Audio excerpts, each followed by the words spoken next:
Is this the right mode? Yes, okay. All right, well, I don't know, should I get started or wait another couple of minutes? So we all know each other, Martin, but I'm not sure we know you. So can you introduce yourself?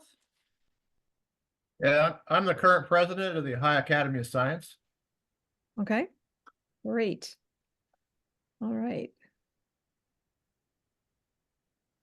Um, all right, well, I'm gonna just get started with a little bit of preamble. I'm Donna Girardi. I'm the current president of NAAS, and our other people on the call are Amanda. You probably know Amanda. Past president of NAAS from Kentucky Academy of Science.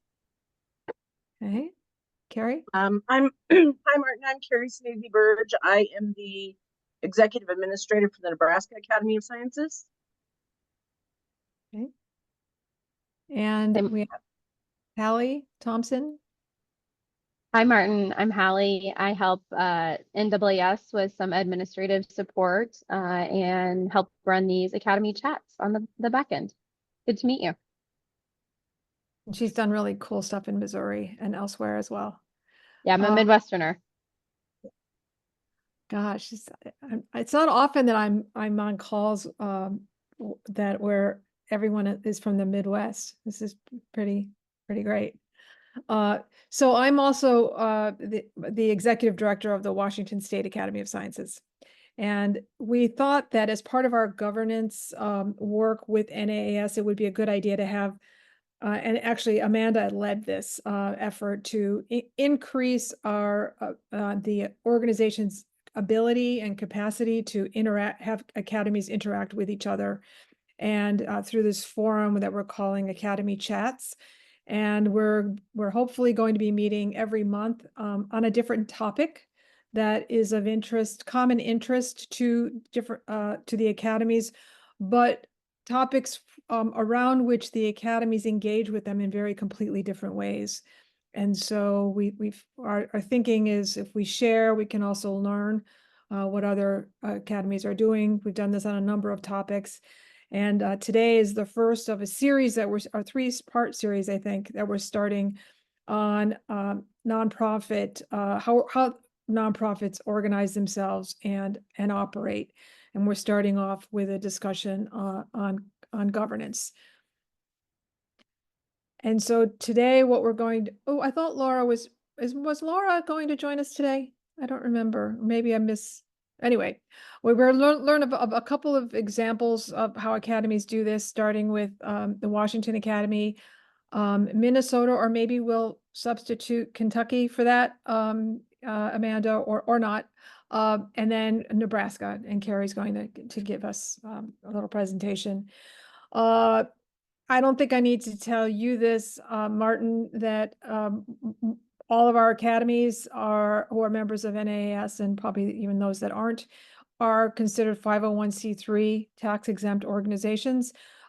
And some might even have a substatus called 501c6, which is usually designation for academies that do some kind of lobbying, or they organize themselves into chapters and are considered more like an association. We're not going to talk about 501c6s today. We're going to talk about basically 501c3 organizations.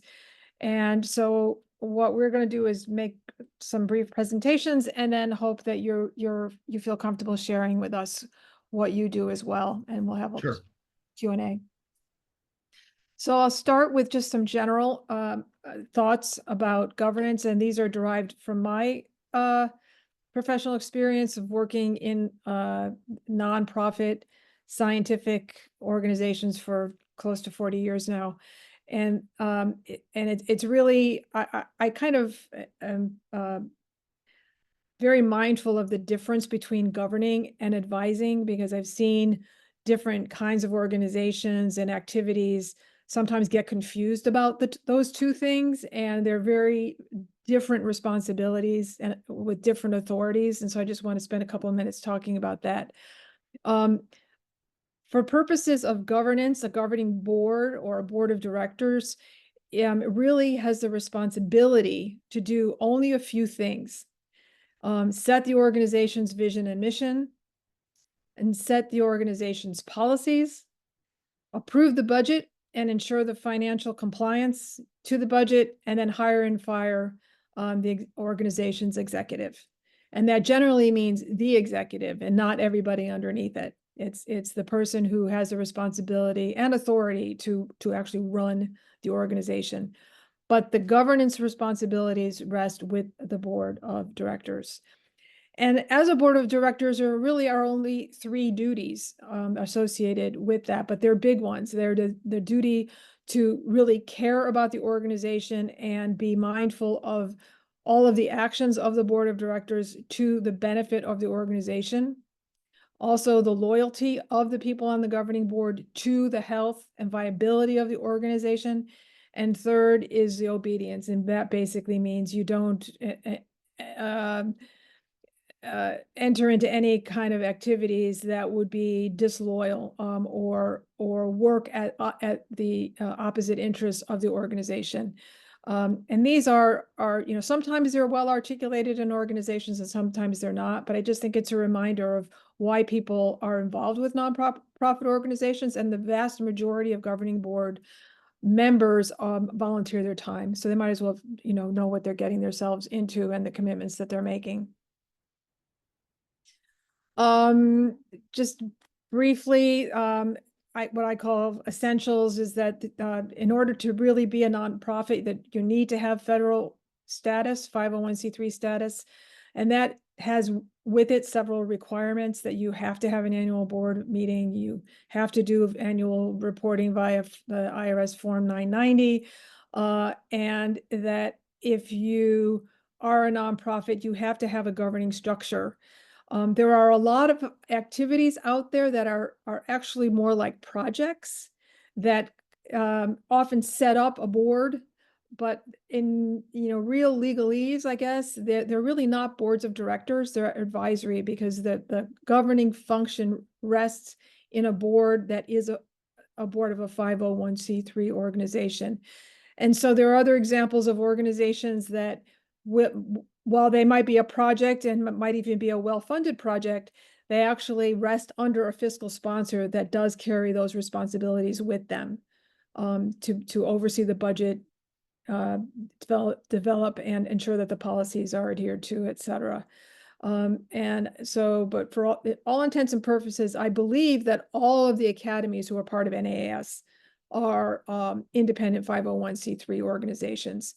Now they have that federal status, but they also have to be ensure that they're in compliance with the rules and regulations and laws of the states in which they reside. And so they have to be incorporated somewhere. Sometimes that can shift around, as we know. We all probably have experience with that. And they have to also be registered as a charitable organization for fundraising purposes in at least all the states that I know of. In order to be able to raise money, you have to be registered. You have to have a business license and you have to have a bank account. And in order to get a bank account, you have to have all kinds of other documents in place to prove that you're doing business in a legal way in that state. The governing structures are very diverse, but in general, you need to have officers and definitions of what their duties are. Generally, a president and some succession plan within that, president, vice president, or president-elect, or past president. Our organization, for example, an NAAS organization, has a president, a past president, and a president-elect at various times, also a secretary and a treasurer. So those are the 4 duties that really keep track of the financial and administrative reporting health of the organization. Their governing structures also include board of directors of any size that are defined generally by the bylaws. I'll get to those in a minute. They generally have committees that are assigned specific tasks that are committed to the mission of the organization. Every organization will have a different set of committees. most organizations have some mechanism for identifying, recruiting, and retaining members. So that's something that can be delineated in the governing structure of an organization. By law, I think by law, but at least by strong tradition, there must be annual meetings, annual reports, and other kinds of must-dos that every organization has to engage with. Terms of office are, I don't think they're mandatory to my knowledge, but they're a really, really good idea in my opinion, because nonprofit organizations, I think, need a refreshing of ideas and talent on a periodic basis. And so I think terms of office are a good idea. The bylaws also should be very clear about what the voting processes are and what a quorum is, so that when decisions have to be made, they can be very efficiently and effectively without any challenge. And the bylaws also should have clear processes for making amendments and also for the dissolution of the organization, and where any assets might go should it come to pass that an organization needs to be dissolved, or not needs to be, but decided it should be resolved. Also related to bylaws, I think it's good practice for them to be short or no longer than necessary, because they are really intended to give overall guidance on some big picture items and not get into what the policies of an organization are or the procedures to carry those out. That's a separate set of activities that can be changed more readily. Changing bylaws, I don't know if you've ever had to do this in your organization, Martin, but changing bylaws is a difficult task, but I would argue it should be. You shouldn't be able to just go change your bylaws willy-nilly, because it takes a lot of thought about where the organization, where an organization is and where it's going in order to make that happen. And the bylaws, again, should be about the organization structure and not a how to run an organization necessarily. So just some examples of committees that are forming, that are you generally find in nonprofit organizations. An executive committee, which can be defined however you want it, an organization wants it to be defined, but it's generally the officers of the organization who can be called upon to make decisions between meetings of the board and to keep them apprised of both good news, but also any activities that would potentially cause an organization to be at risk. So you need to have a mechanism for there to be rapid communication around those kinds of issues. A governance committee is generally one that deals with what are the policies that an organization needs to have in place so that it can effectively run and deal with challenges that come along the way. And these could have anything to do with, for example, at NAAS, we're working on, we've already adopted a code of conduct policy. We're working on a DEI policy.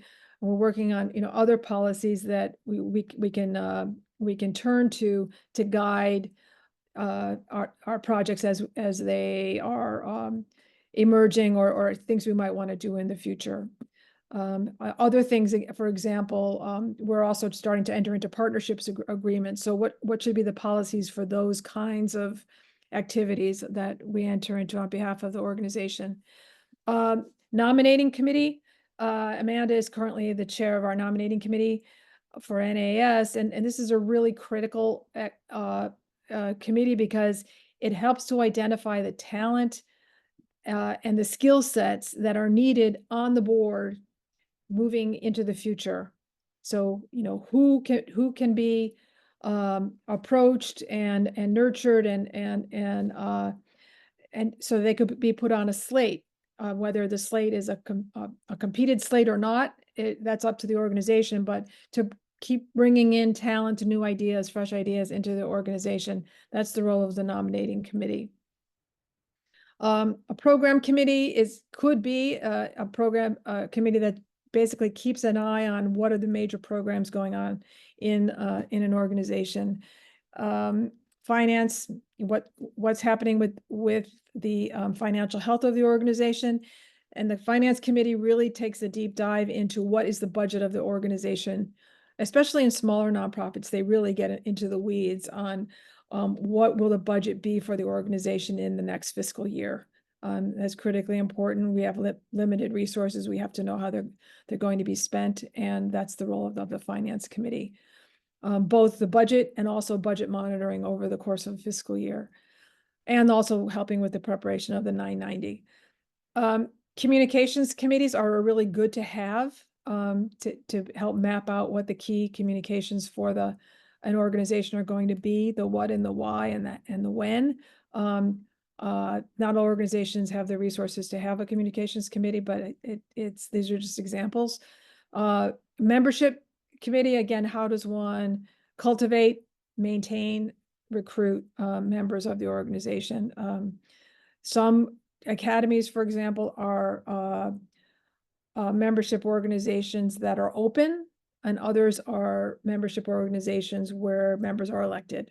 So you need to have processes that that can enable whatever variation on that an academy would want to have.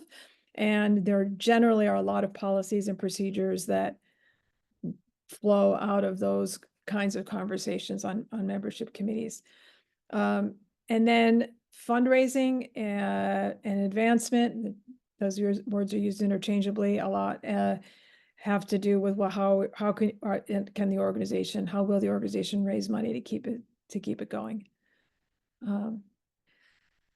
Let's see. Let me just give an example from my state. So Washington State Academy of Sciences, we are a private nonprofit organization, but we were started at the request of the then governor. And we came into being through legislative language that authorized us to establish ourselves as a nonprofit entity. So that's why we are one. And unlike a lot of academies, our principal mission is focused on science and technology policy advice. So our board, our committee structure, our fundraising, our projects we take on are very much focused on science policy in the service of Washington State. Here's just an example of some of the committees that we have. So we have our articles of incorporation. We're established as a nonprofit, and we have bylaws that we updated a few years ago to reflect changes in our organization and in the needs of the state. So we've gone through that process. And these are our current set of committees in our organization, and these reflect, especially the ones towards the bottom, our program and some of the issues that we're really committed to as an organization. We have a membership committee, and then its kind of companion committee is called the canvassing committee, which is a new one. And the reason that committee was created was to increase our academy is an elected membership organization. And so in order for us to really work on diversifying across a wide range of, think of a matrix. So in order to diversify across a lot of different factors, we needed to figure out a way to increase the pool of candidates who would be considered for membership in the academy. So this canvassing committee was just set up this last year, and it's garnered a lot of interest in our membership. And it has something like 35 members on it at this point. And all committed, all those members committed to increasing the pool of candidates. It's a pretty interesting process. We also are doing a lot of work increasingly with tribal communities up here in Washington State. So we have a tribal engagement committee, and that's really interesting. And we have a bunch of other committees and a couple of ad hoc ones as well. So those are just examples of how our academy runs. And then these are just things that we do as a board. And I think this is just a running list of things that I think all nonprofit boards do at in some way, shape, or form, as part of their governing structure and their governing obligations to their organization. So with that, I'll stop and take any questions before I stop sharing. So Donna, you guys were established in 2005, or is that just when the state legislature in Washington Yeah. sort of? So 2005 was when we were created by the legislature. And then with a deadline to establish a nonprofit by the end of 2007. And so we did, and we became officially a nonprofit in 2008. And we've been a nonprofit since then. We do receive state funding for our work, and it flows through another state agency, which for us is the Washington State University. And that they serve as our fiscal sponsor for our state funding. But we are our own 501c3 as well. It's kind of complicated, but it's working pretty well for us that way. Because as a nonprofit, we're not able to receive funding directly from the state, even though they called us to come into being. There are limits on how we can on receiving direct funding from them. Yeah. No. And how many people are on your board, Donna? Because you have a long list of committees. Yeah. How many people are populating those? So we have 16 members on our board. So that includes 4 officers and 12 members at large. 4 are elected per year. The committees are not only populated by board members, but we have a lot of other elected members who are serving on those committees. And it's actually a really interesting tactic as well, because we can get a sense of people's interests, abilities, commitment when they're serving on these various committees. And it helps us to, really think strategically about, okay, when we need when a slot opens and we have a need for this kind of expertise, we have this person in the wings, ready to go.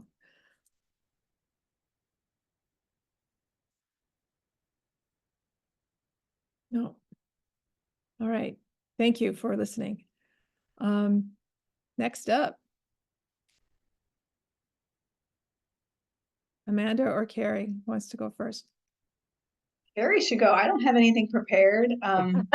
Just here, but yeah, I'm I'll happy to go. participate as we have more discussion after Carrie's done. I will go. And I will try not to get too far in the weeds here. So let's see, is this the you guys are seeing my screen? Yep, that's the right one. Perfect. Okay. So hello again, I'm Carrie. I'm the executive administrator for the Nebraska Academy of Sciences. The Nebraska Academy of Sciences was first organized in Omaha in 1880. So we are actually a very old academy. We were first organized with 75 charter members, and the Union Pacific Railroad was in the process of supporting programs to make Nebraska the educational and cultural center of the West. So they were instrumental in helping to establish the Nebraska Academy of Sciences. And of the original 75 charter members, 15 of them were actually from the railroad. So that's kind of an interesting background about us. Let's go to the next.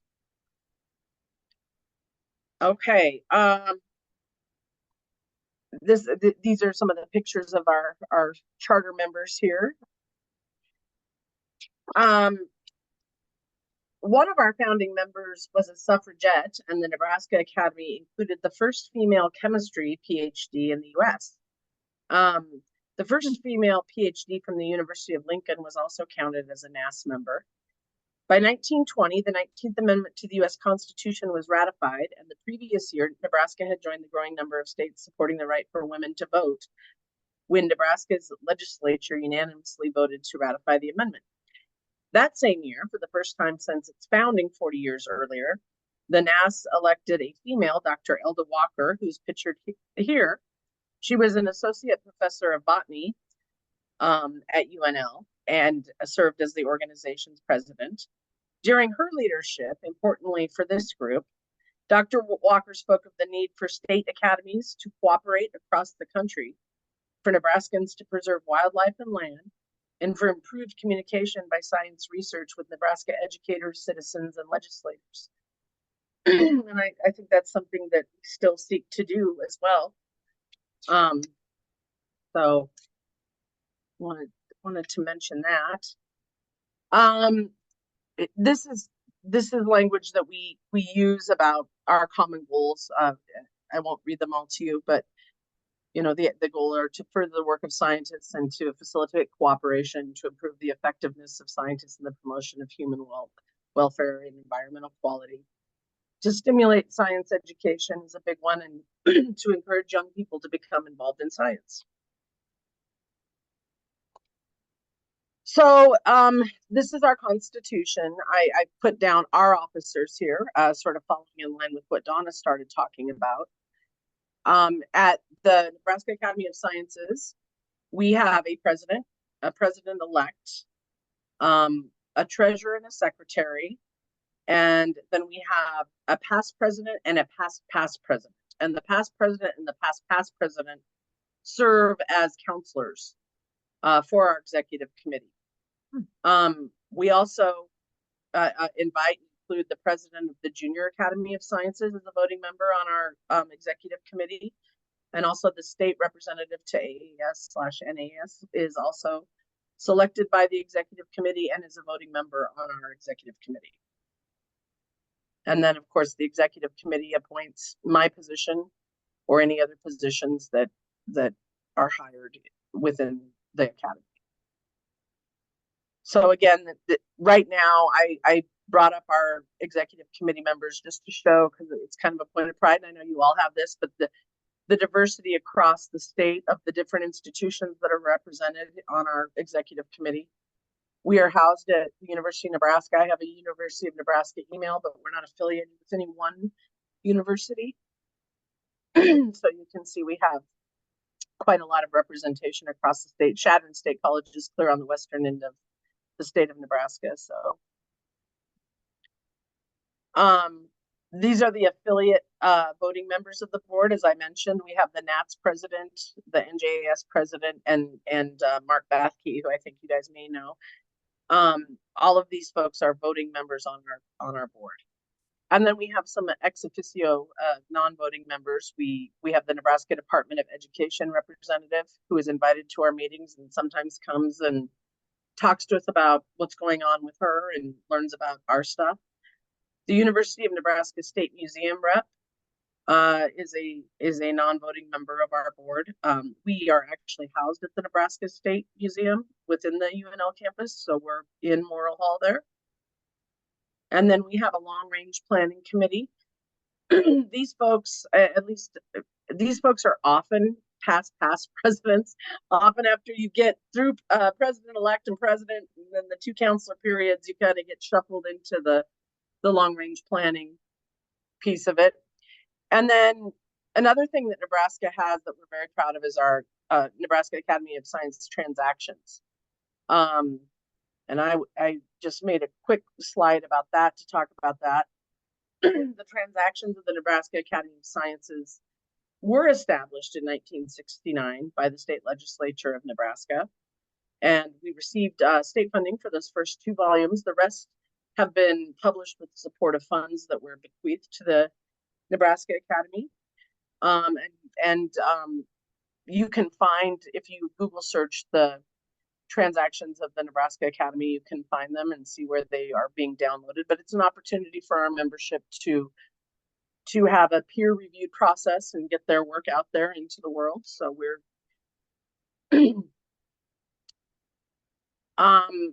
like most organizations, we have annual elections according to our guiding documents. We have to have our elections at least 30 days. They have to be distributed to the full membership of the board at least 30 days before the annual spring meeting.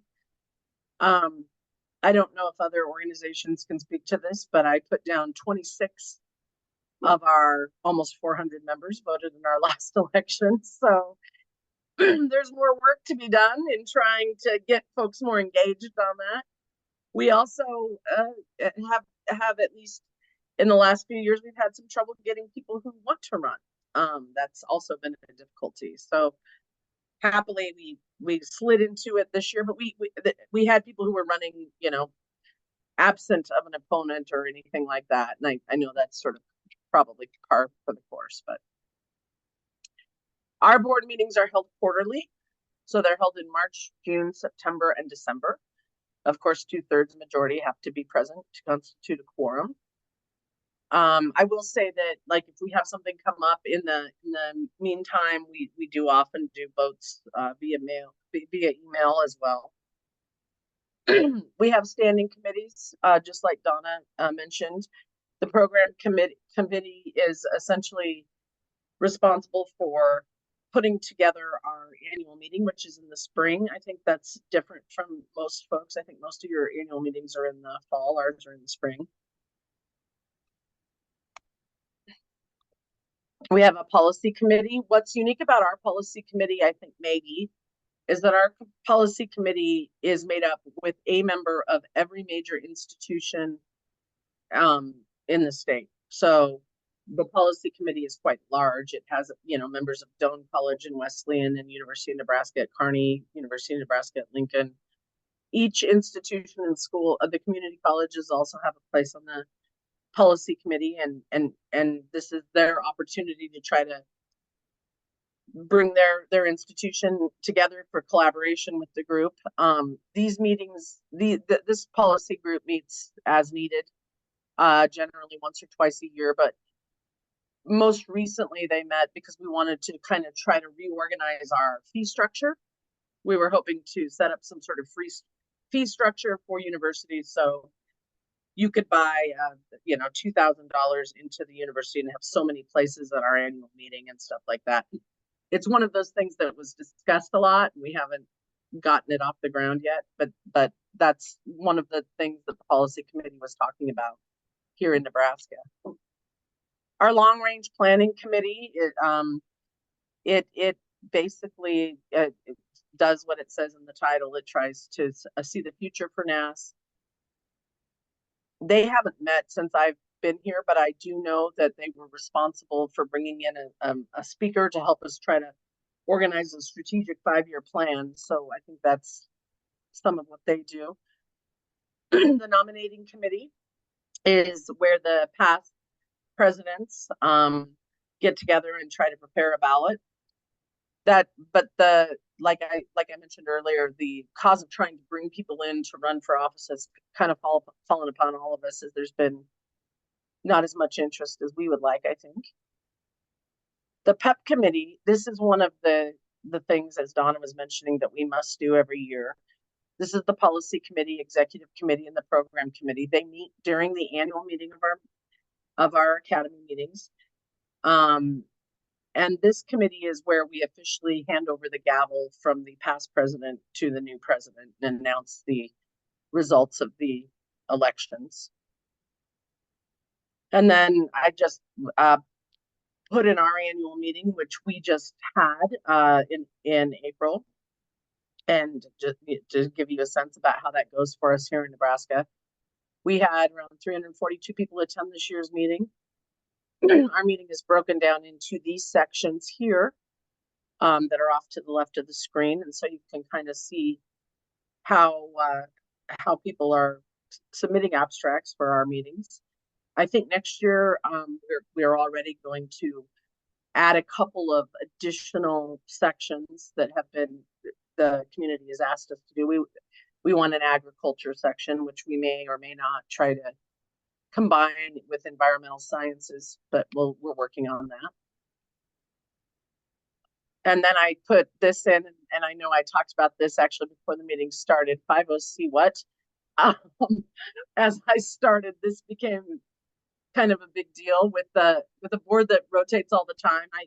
I came in September and was kind of handed the keys to the kingdom, and as I was going through duties, I discovered that we were in fact not a 501c3 public charity. We were a 501c3 private foundation.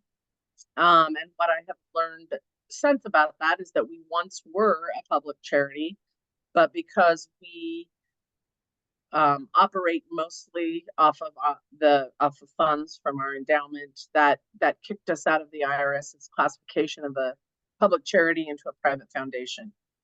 And so our board is in the process right now of trying to determine if we are going to go through the process of moving back into a into a public charity, or if we're just going to stay here at a private foundation. So I don't know that I know a lot more about that, but that was something that came up and was surprising to a lot of us. And it should not have been, because if you look back through old emails and stuff, you can see where there was communications about this. But and I think we're going to have another meeting about this coming up. But one of the things that I think is tricky in our jobs is to pass along that historical relevant data to the next batch of folks, and so nobody's caught blindsided on these sorts of things. And that's all I have. You see that I've been bragging about how old my institution is by putting in as many old photos as I can of our members here, and this was our past president in the lab. So that's my presentation. If anyone has any questions, I'd be happy to entertain them. Thanks. I just noticed that you have a an NAAS / AAAS representative that within. I'd like to know more about that person, at least as he relates to NAAS. And Okay. then, but also, you might want to, it's a separate conversation, but AAAS just has done a complete reorg of its governance structure. And it is just the implementation of it is underway, but it is a little slower than they expected. And so a lot of these state affiliations that they used to have are now something different, if they exist at all. So you might want to take a look into that. And I know I have to do that too, because states. There are a lot of states actually that do have that person on their board as well. So like Nebraska's not unique in any way that they have that. So that could be like a good point of communication for us out to our Yes. academy, like to help people understand that transition. Yeah. Yeah. Yeah, and you know, Mark Bathke fills that role for us and has for a number of years. In terms of term limits, I guess I should have mentioned, all of our folks, all of the presidents and serve for a 1-year term. So you're, president-elect for a year, president for a year, the secretary and treasurer serve for 2 years. And before I came on, the board had entertained a notion of extending the president's term to a 2-year period, because the feeling was that you could get more done in 2 years. And it was met with a lot of controversy. Really? A lot of controversy. As I understand it, we actually lost members over it who were kind of, tying to the bylaws and stuff. So that's something that got dropped and has been left there. But I do know that in the state of Nebraska, NAAS, they do have a 2-year president term. So that I will look into the AAS thing. I will ask Mark about that. I don't know anything about that, but that's interesting. Yeah. Okay. We just changed from a few years ago, changed from a one year president-elect to president to past president, succession plan, to a 1-year president-elect, 2-year president, 1 year past president. The thinking being that, but like you said, you can get more done. It takes a year to learn the job, 2 years to do the job, and another year to pass it along. So it's now a 4-year commitment. We had to change our bylaws to do that. But it's been good for our organization to have that kind of 4-year commitment. Yeah. Any questions, Martin? Or tell us about Ohio? I can if you like. Sure.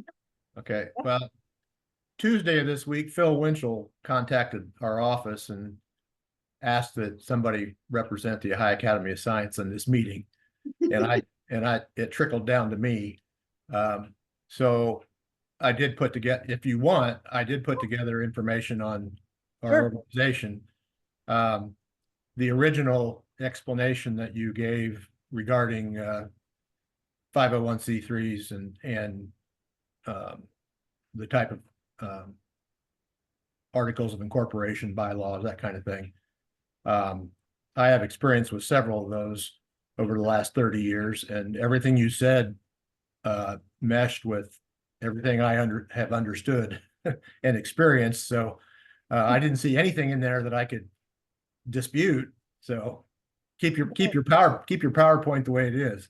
Okay, thanks, Mike. I appreciate that. So my pre-science education nonprofit experience, I was on the board of directors of a national agricultural association for about 13 years, 5 of that as the president. And then in case anyone's interested, it was Clydesdale Horses. Huh. So we were incorporated in the state of Missouri, surprise, St. Louis. We had some association with Budweiser. And then also outside of this realm, I was an elected official, a township trustee for 19 years. So we have a board of trustees. Certainly it's not a 501c3. It has to comply with, it's a statutory entity, government entity. So the Ohio Revised Code is your Bible. And we were told exactly what we were required to do, permitted to do, and prohibited from doing. There was no vagaries in there. I had some affiliation with our local school. I'm a retired veterinarian. So I did do some education and, for the younger kids and things like that. But my experience with the Ohio Academy of Science started in 2005 when my son was a junior in high school and they started the science fair program again in our school district. I had done it as a freshman in high school back in 1971, went to state, did very well, but they dropped it at some point, but they came back. My son got involved, so I started as a science fair student's parent, and then a judge, and then I wanted to see the local program improve, so I actually founded a 501c3 specific for the local science fair program and for getting funds for classroom technology, field trips, laboratory equipment, things like that. A lot of school districts that's not their priority. They've got pay to play, not just for athletics. So they didn't have any extra programs for science education. And so anyway, we tried to improve that. We did fairly well. I think over the last almost 20 years, we've been able to get about $130,000 worth of funding for various purchases and projects in our local school district. And then, so I worked with the science fair program in that one school district for a few years. Found out that in our county and three adjacent counties, we were part of a 7-county district. The Ohio Academy of Science had 17 districts throughout the state, 88 counties, and our 4 suburban, rural, counties, there's 29 public school districts, and my school district was the only one participating in science fair. So we expanded it to our county and decided economies of scale, we just go all out and do all 4 counties. I formed another 501c3 specific for science fair program, and we provide 4 county science days and then our district science day. So 2 levels. And we have a board for that as well. But anyway, Ohio Academy of Science. So as I petitioned the Ohio Academy of Science to split the district and take our 4 counties, make a new district, which they did. And so I'm the district director, or however you want to look at it. But I'm the district representative to the Ohio Academy of Science. So if you're okay with it, I've made some notes. I can read them faster than I can tell you a long story. Is that all right? Sure. Okay. So the Ohio Academy of Science, and it is a public entity. I mean, it's a public nonprofit. We do get our funds from various sources. And it was formed in 1891. It operates under a constitution, which you could say those are bylaws, but it's the same thing. Members pay annual dues. It can be anybody. They can join either individually or under an institutional membership. That was something that was created fairly recently. And let's say the Ohio State University is an institutional member, and any of their professors or even grad students could be members without paying extra dues. Mhm. And the dues are structured based on who the person is. So a professional or university faculty or a graduate or undergraduate student, pre-college educators, that it's different. And it's affordable. We do have a board of trustees. Total, there's probably about 16 to 18 on the board. There's an executive committee which is and we do have 2-year terms for everything. President-elect, past president, secretary, treasurer. We do publish Ohio Journal of Science, so we have the editor is on the executive committee. And then we have a junior academy council, and the director is on the executive committee. And I'll touch on that in a minute. Additional trustees are representatives from academia, which is 4 additional seats, industry 4 seats, and government 4 seats.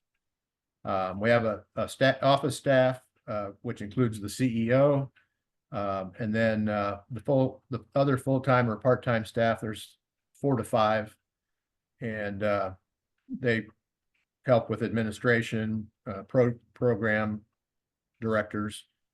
And we have a couple of STEM advocates, which essentially are field representatives that work with teachers in the different schools and things like that around the state.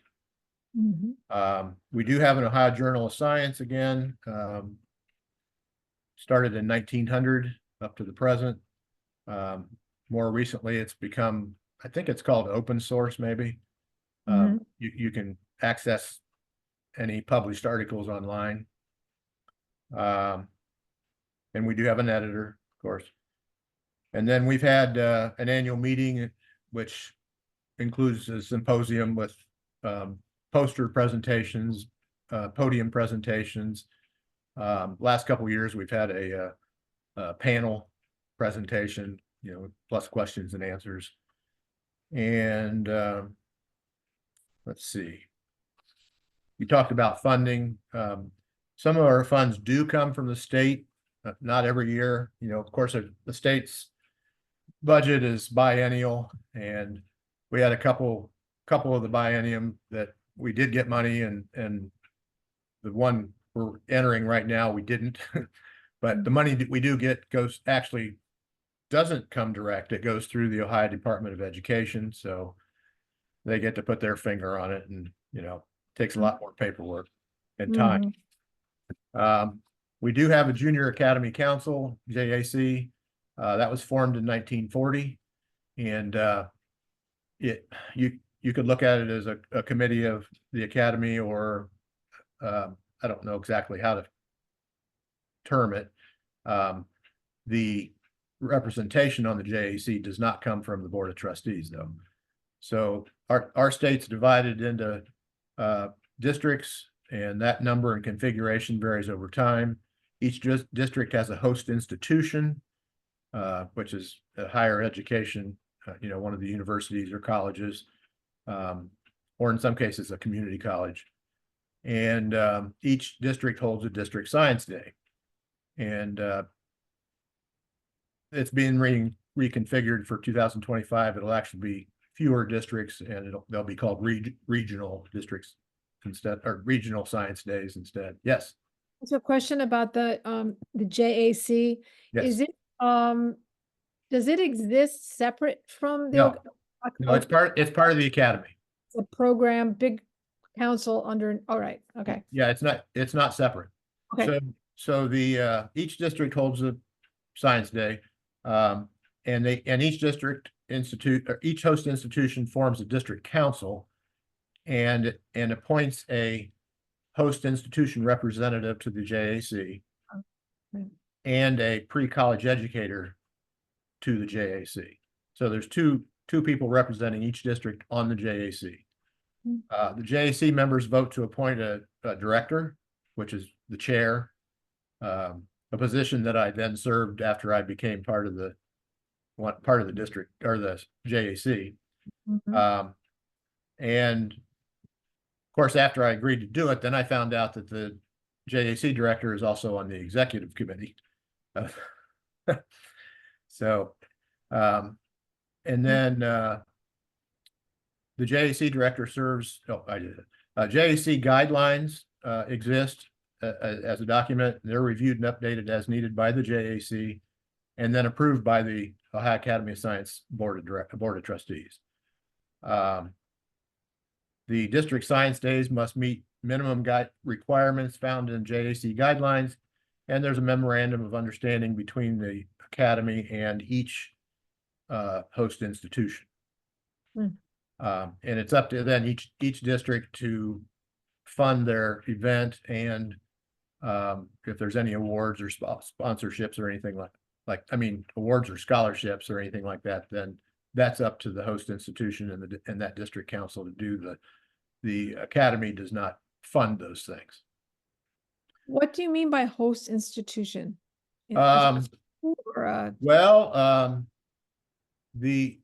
district, it's Edison State Community College, the University of Toledo, University of Cincinnati, Ohio University, University of Rio Grande. Is it the host of the science fair? Yes, It's where the regional science fairs are. Yeah, and some host institutions or district councils do more than others. Some just host that event. Others, like mine, we actually work with teachers and students starting in September when they start some of them have already started their projects in, but essentially when they start their projects and go through the whole process, and we try to support all those. And then again, we have a lot of schools that don't have their own in-house science fair, which is why we have 4 county science days. So in our district, we're the only district that does that. But any district or any student that is in those 4 counties, whether it's public school, private school, homeschool, they are eligible to participate. For our district, we have a network of judges. We've got a network of sponsors, which all of them except one continued providing funds for us throughout COVID. I mean, we didn't lose it. We didn't lose any sponsors. And most of our judges were still, because we had to switch to virtual. So anyway, real quick, State Science Day started in 1949. It was originally hosted a few places, but it ended up at Ohio State University until we had COVID. And then we had to go to virtually judged, online judging. So projects grades 5 through 12, they must rate a superior at a district science day to advance to state science day. And the program's administered by the Ohio Academy of Science staff, office staff. State Science Day has remained virtually judged. We no longer have the size of the space that we need at Ohio State to actually have it in person. But we do have a symposium, celebration of State Science Day, whatever you want to call it, after the competition at Ohio State University in their union, student union. And we announce awards and they get tours of the university and a lot of other things. And we've done that for 2 years now. It's a lot of work, but it's gone off very well. And the students that got superiors in the virtual judging, they're invited to bring their poster presentation. And we set up, I don't know, 125 or 30 easels, and they bring their, and they're actually double-sided. So there's probably about 300 posters there. And they they have it there for an hour, and different science educators and industry people and whoever can come through and see all the projects, that talk to the kids that all they want. And then after an hour or so, then we just flip all the boards over, and then it's the other half of the students. And then there's other things to do. And there's an award ceremony too. All of our district science days are back to in person. But we do have the option for virtual judging for any student that can't access an in-person event, so they're not left out. And that's still administered by the office staff as well. And we do have Science Day standards that are made available, and they're updated as needed and made available to teachers and science students and parents and the judges and whoever. That was most of the notes that I made. Everything about the Ohio Academy of Science and our programs is on our website, Ohio Sci, so OHIOSCI.org. So almost everything I said is on there somewhere. And certainly somebody from the office could provide copies of our JAC guidelines, our Science Day standards, anything about our organization. It's great. Yes. Thank you so much. Oh, you're on mute. You're on mute. There we go. Okay, sorry. I just had a question. You said that you had panel presentations at your annual meeting. Is that in lieu of like a speaker? And also, how do you determine like the topic for those? So we have podium presentations, which is an individual presenting their project, well, or they're presenting their research, and that they're publishing their paper and all that. But then and we used to have a keynote speaker during lunch, or after lunch, whatever. And it might be somebody either from the whoever's hosting our annual meeting moves around the state. So we try to do different parts of the state to make it fair for everybody, travel wise. So last year it was at Kent State, and we actually had it at my host institution at Edison State, 23. But the speaker may come from there, or we may have access to, I think we had somebody from NASA or from wherever. But when I said a panel, yes, there's a theme. And one was workforce development recently. One was women in science. All the speakers were women. And they give some background and talk about the topic, but then there's a lot of question answers available too. Does that help? Yeah. I think that's interesting. Yeah. Okay. It seems to have gone over very well. And I was not primarily, I wasn't the key planner of all of these events. There is a committee, an annual meeting committee, and there's people that have wider connections than I had. I mean, I can take care of things locally, but statewide or further than statewide, we've got other people that can do better than I can. Speaking of things coming up that have to be planned for, next May, ISAF is in Columbus, Ohio. Yeah, Philip told us. Yeah. So the Ohio Academy of Science is involved in that. We're kind of their boots on the ground, trying to. We're going to be soliciting qualified judges, and when I say qualified, ISAF has much higher stringent requirements than we do for our district and state. So it's going to. We're thinking that we're going to have to solicit judges from outside of Ohio. I don't think we're going to get enough, but you got to have about 1,000 or whatever it is, and they have to be PhDs or the engineering equivalent of that, and things like that. So, and then there's other logistic things that we're supposed to be helping with. So, As As you you were were question for you. Oh, sorry. No, you were go. I was interested to hear more about your policy committee, and I misremembered from a previous conversation with you that that I thought it was your board that had representation from all your different institutions, but it's actually that policy committee. And I wondered if you wanted to say anything else about the role of the policy committee versus the role of the governing board. I know maybe that's not something you can totally articulate because you are still newer in the position, but how do you understand those two different entities and what is, their relationship? well, The go ahead. policy.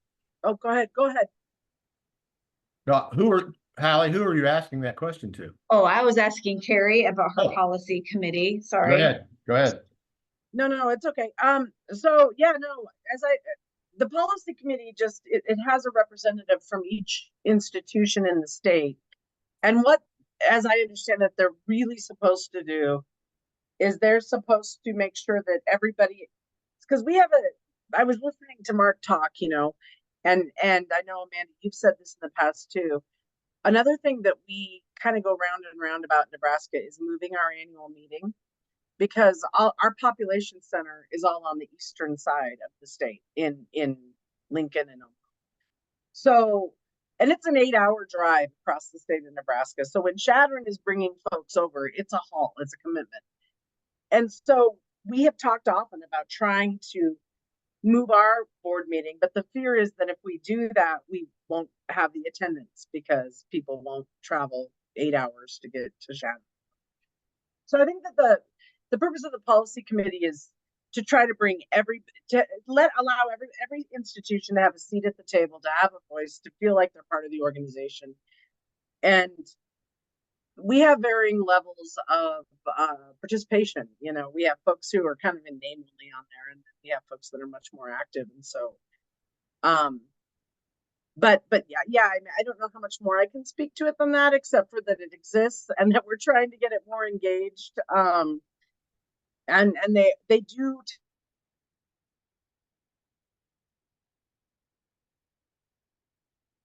Oops. Oh. Sorry. They're not really a governance committee, I guess. Mm-hmm. Apparently I'm unstable. Can you guys even hear me right now? Yeah, you cut out there for a minute. But it is interesting though, I hadn't thought about that the geography was part of the reason for having the representatives from the different institutions because of the difficult, traveling and all that. So yeah, I lived in Western Nebraska for a good chunk of my life, and it really is incredibly unfair in Nebraska how it works, because for sure I was the city clerk in my township in Western Nebraska. If you have a meeting, of the clerk society, you're going nobody's coming to you. You've got got to go clear across the state. So Yep. that is something that we are trying to address. We're trying to figure out, okay, if we did go out to the western end of the state, could we maybe use more of a remote component, like you were talking about, Martin. Another thing I did want to just mention when you were talking, Martin, that might be important to talk about since we were talking about it. You were talking about the Ohio JAC. The Nebraska JAC is independent now of us. I mean, we're affiliates, but we were at one time completely, combined. As I understand it, we are now separated because of the 501c3 status, because they want to be able to go out and be the public charity that can fundraise at all those other levels. And so that's why they officially left. So I thought as you were talking about that might be important to bring up as we're talking about the 501c3 stuff too. Yeah, our JAC doesn't handle any funds. Its members do. I mean, it's representatives coming from the host institutions. It's the host institution and the district councils, and the way they handle their funds are not all the same. And a couple of the districts we discovered not too distant in the, right around the time of COVID, we found out that the way they were handling funds was probably illegal. So it wasn't a good way to do it anyway. And it was the primary reason. So I told you I started a 501c3 for our school district, for STEM extra STEM education in our school district. When we decided to go to 4 counties, that no longer worked. So it remained for that school district, minus the science fair component. And I founded a second one, which was specific for the science fair programs for the 4 counties. So businesses and individuals and community organizations, they can donate funds to our Upper Miami Valley STEM education. And we can disperse those funds for the intended uses. So Edison State doesn't collect the funds. We are independent of Edison State. Okay, it's a separate entity, but we act as their district council. So they provide the facility and a few other amenities, but we do all the work and stuff. That's totally different from every place else. That most of them, it's something to do with that university or whatever. However they handle their funds, I don't know. But it's not, they're not, all of our districts aren't the same. So there's more than one way to do it. In my opinion, the way I'm doing it is the ideal way, but that's me. So, but the JAC itself doesn't handle funds, so there would be no need for them to split away from the academy. Mm-hmm. Okay. Very interesting, very complex, and but it seems to work. I mean, yeah. So many students are involved. It's really incredible. Yeah. All right. Any other questions? Anything you want to say, Amanda, about your academy? Not really. I mean, yeah, I know that Ohio does the affiliate membership structure like we do, and I've talked to Mike about that quite a bit. I think it's a good model, and I'm always advocating that other academies look at that as a way of building, capacity, building revenue, building membership. So do that. Mhm. Okay. Are you going to Boston next February for the AAAS meeting, Martin? No, that's in February, right? Yeah. Yes. Yeah. So my 4 county science days are in every Thursday in February. And Oh. my whole month is leading up to our district science day, which is March 8th next year. So out of the 12 months of the year, February and March I can't go anywhere. So Okay. sorry. Right. All right. Well, Philip is our co-chair for Yeah. AJS 5, and we're really lucky to have him. And, Phil do a good job. I don't know if our CEO or one of our program people will be there. They're all pretty busy right in February, so right. getting registered for districts and stuff like that. So. Okay. Well, thanks a lot. Our next chat is going to be in a month, and what's the exact topic? Amanda, do you remember? Another governance? Yeah, it's going to be part 2 of governance, and we're going to dig a little bit more into operations. So we'll be talking about financial management, administrative duties, and then staffing. So digging in a little bit, like with the overarching, knowing like more about the overarching responsibilities of the board, then how do you actually do those things with if you have staff or if you don't have staff. And a lot of the academies don't have any staff, so we're hoping to chat about that a little bit and figure out different ways that people have figured out how to do the things they need to do. So what's the date? it is August 23rd. Yep, same. And I dropped the website for all of the future chats, or where we'll put the future chats in the chat. Thank you. Little redundant sounding. Yeah. Our calendar's on our website, Martin, and it's academiesofscience.org. There's a calendar section on there too. Yeah, I just opened it. I see it. Okay. Yeah. So yeah, any and all board members should hop on and join that. And staff, if there's academies who have staff who want to just share notes and hear different ways that their colleagues have figured out how to do things across the country, I think it'll be an interesting conversation. Because one of the things we know for sure is that when you've met one academy, you've met one academy.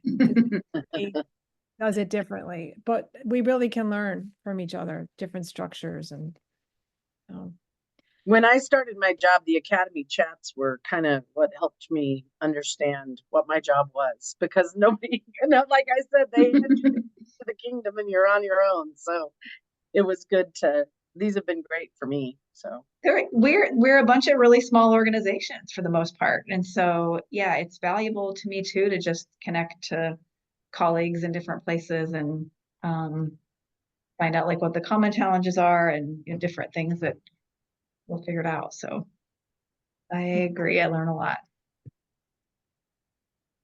all right. Thank you. Thank you. Yeah. Nice to talk to you all today. Friday afternoon. Bye, guys. Have a good summer. Bye. Bye. Have a great weekend. Bye, Allie.